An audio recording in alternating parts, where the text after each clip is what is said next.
It was March 2013 that Jorge Bergoglio, Archbishop of Buenos Aires, became the 266th Pope of the Roman Catholic Church. Let's go straight to the square now. There's a huge roar going up, and I suspect that means that the French cardinal who will announce who this Pope is on the dais. Habemus Papam. But even among so many predecessors over so many hundreds of years, his was a papacy that was destined to stand out. The first pope from outside Europe in more than a millennium, the first ever from South America. Buonasera. And the first since 1415 to take over from a still living predecessor after the resignation of Pope Benedict. A transition portrayed on film between a conservative, austere pope criticised for his handling of clerical child abuse scandals and a man fit to give the church a more modern, more personable face.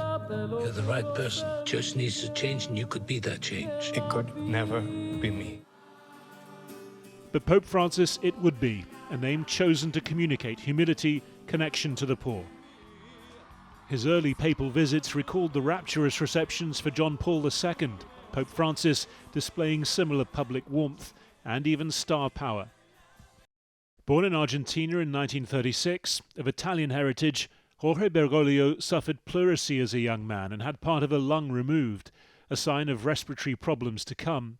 He found his vocation aged 22 and rose through the ranks of the church during the disappearances of the so-called Dirty War of the 1970s. He always denied accusations he submitted to the military dictatorship of Jorge Videla, telling a biographer he intervened with him secretly to save lives.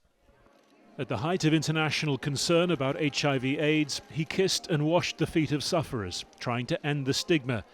And he favoured simple digs and public transport over official cars and residences. For all the shift in tone that brought his papacy, he was no arch-liberal. He followed traditional doctrine on the ordination of women and on gay marriage.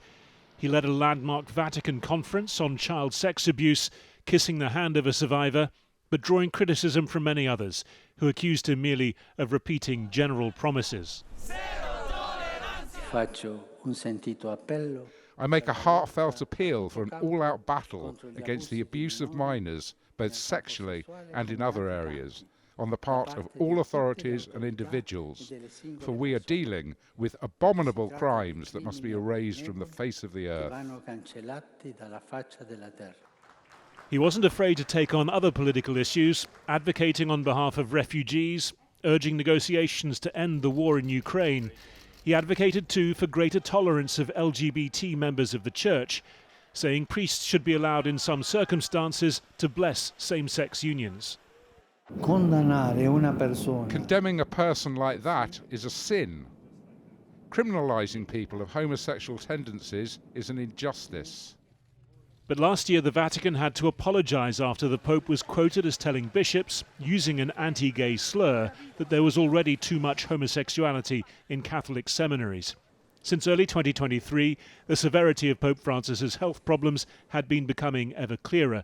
His last years marked by repeated bouts of breathing difficulties, flu, bronchitis, intestinal surgery, as well as deteriorating mobility. But they were also marked by what many saw as the culmination of his papacy. A 3-year project soliciting opinion from throughout the Catholic communion as he strove for reform in the face of conservative opposition. An approach that mixed humility and ambition, one that embodied the man himself.